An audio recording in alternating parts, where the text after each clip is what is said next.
I've had several people just say to me, just let her go, give up on her, just let her go. And I refuse to do that.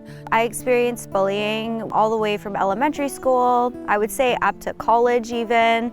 And what that looked like for me is a lot of name calling and people not wanting to spend time with me or play with me as a child, and then getting in trouble for wanting connection with people. And it felt like kind of an outcast, like on the outskirts, and that was really hard for me. It made me feel really sad and unwanted. From a very young age, Baylie experienced mental health challenges. She talked of suicide and self-injured. Lacking appropriate mental health support, at the age of 11, she ran away to the downtown east side. She was put into youth psychiatric wards by police multiple times and was pregnant by the age of 13. At 14, she began using substances. I did end up having an abortion. My mom did convince me to do it, which I believe now makes a lot of sense. I was, getting beaten like regularly, and so that was not a healthy environment for myself or the child. I don't know where the jump was to crystal meth, to be honest. I wasn't really dabbling in any drugs before that. I suspect I had a lot of trauma and was trying to cope with substance use. And once I tried it once or twice, I was hooked. And from 14 till 15 and a half, I was addicted to crystal meth. Baylie was heading down a dark path of abuse and addiction.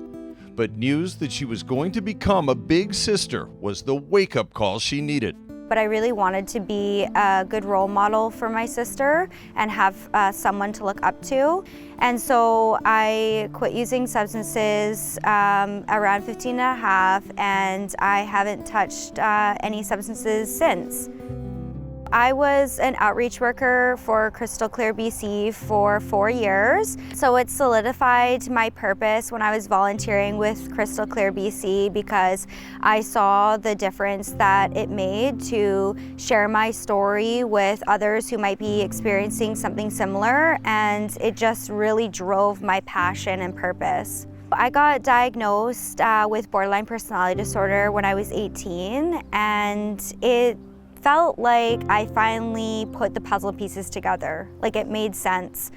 And I was able to find more community and identity through this diagnosis. Yeah, I never really feel like I fit in.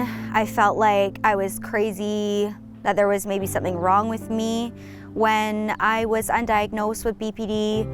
And that's why it really clicked for me when I got the disorder, because I realized, this is a mental health condition. There isn't something intrinsically wrong with me or anyone living with the disorder or mental health issues. But Baylie soon discovered that supports for people with BPD were extremely limited because of persistent stigma in the medical community. She found herself traveling hours every week for appointments. After finding adequate treatment herself, Baylie decided she could make a difference for others with BPD. She later got her master's in clinical social work to further her purpose of helping people. So I co-founded the BPD Society of BC, or Borderline Personality Disorder Society of British Columbia, when I was 21 with another woman and our families. So they were all people with the disorder or their loved ones.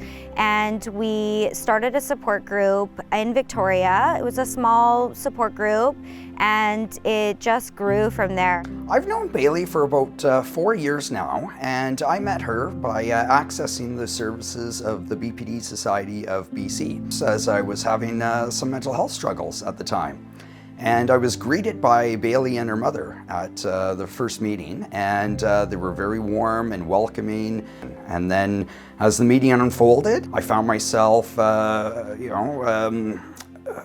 relating to a lot of the things that were being shared, and finally feeling a little bit understood. And now we run support groups in different places throughout British Columbia. We have Victoria, Nanaimo, Vancouver, New West, and a virtual for anyone in the world, really. It's entirely volunteer run and led by Baylie and her mom Deb. So that's, to me, that's what her courage really allowed for, is it allowed for a community to develop, and it allowed for people to develop an understanding and realize that it is important to talk about things, and it is important to get advice, and it is important to be understood. My mom tells me often that I'm an inspiration, but honestly, it doesn't fully click in. I think maybe because it just feels like it's what I'm meant to do. I want to stress that Baylie is the one who has put in the work. She's the one who lives this every day, and I'm so proud of the work that she has done and is continuing to do. And I think she's just an amazing, really strong young woman.